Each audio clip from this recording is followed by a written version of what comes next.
Syria में जब असद सरकार का पतन हो रहा था तो उस वक्त इजराइल और अमेरिका सीरिया पर एक बाज की तरह नजर गड़ाए बैठे थे। सीरिया में जहां एक तरफ विद्रोही जीत का झंडा लहरा रहे थे, वहीं दूसरी तरफ Israeli PM Netanyahu Syria border पर मौजूद थे और इसी दौरान अमेरिका ने अचानक से सीरिया के भीतर हवाई हमले शुरू कर दिए तो वहीं इजरायली सेना सीरिया के भीतर घुस गई। दरअसल इजराइल और अमेरिका की रणनीति है कि सीरिया में मौजूदा हालातों का फायदा उठाकर आईएसआईएस कहीं दोबारा से एक्टिव ना हो जाए और इसी वजह से अमेरिका ने सीरिया के भीतर आईएसआईएस के ठिकानों पर दर्जनों एयर स्ट्राइक की है।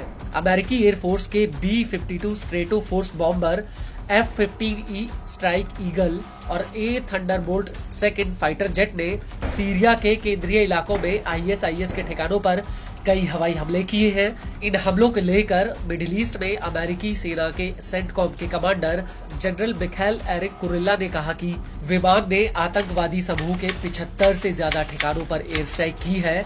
हम आईएसआईएस को दोबारा संगठित और सीरिया के मौजूदा हालातों का फायदा उठाने नहीं देंगे।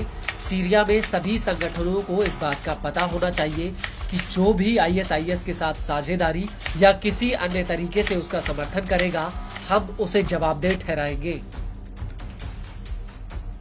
इस सब के बीच आपको ये भी बता दें कि इजराइल ने सीरिया में घुसकर एक बफर जोन पर कब्जा कर लिया है और गोलन हाइट्स इलाके में भारी संख्या में इजराइल ने फोर्स तैनात की है।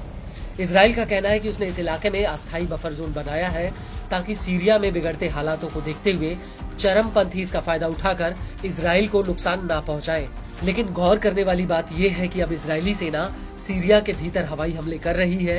पिछले कुछ घंटों में इजरायली एयरफोर्स ने सीरिया के भीतर 100 से ज्यादा एयर स्ट्राइक की है।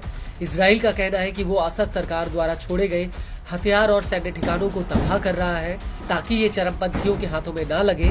वहीं इजरायली मीडिया के मुताबिक आईडीएफ सीरिया के भीतर उन सभी हथियार डिपो और सैन्य ठिकानों पर हमले कर रही है जिनसे आने वाले वक्त में इजराइल को खतरा पैदा हो सकता है। वहीं लेबनानी न्यूज एजेंसी अल मायादीन का कहना है कि इजरायली फौज सीरियन गोलन इलाके में कई किलोमीटर भीतर तक घुस गई है। आईडीएफ ने सीरिया के माउंट हेरमोन पर कब्जा कर लिया है और यह इलाका आईडीएफ के बफर जोन के भीतर आता है, जिसकी जिम्मेदारी संयुक्त राष्ट्र संघ के पास है। यहाँ पर यूएन की सेना का एक बेस भी है जो इस इलाके पर कंट्रोल रखता है। आपको बता दें कि नेतन्याहू जब सीरिया बॉर्डर पर पहुंचे थे तो उस वक्त उन्होंने सेना को सीरिया के भीतर बफर जोन पर कब्जा करने का ऑर्डर दिया था। इस दौरान नेतन्याहू ने कहा था कि 1974 में सीरिया के साथ किया गया डिसएंगेजमेंट समझौता खत्म हो चुका है और सीरियन आर्मी अपनी चौकियां छोड़कर भाग गई है। और नेतन्याहू के इसी बयान के बाद आईडीएफ ने बफर जोन पर कब्जा कर लिया। इसको लेकर आईडीएफ का कहना है कि चरमपंथी इस बफर जोन में घुस सकते थे, इसलिए उसने इस पर कब्जा किया है। आपको बता दें कि इस बफर जोन को साल 1974 में बनाया गया था। ये इजराइल के कब्जे वाले सीरियन गोलन हाइट से अलग है और यूएन की शांति सेना इस इलाके पर निगरानी रखती है।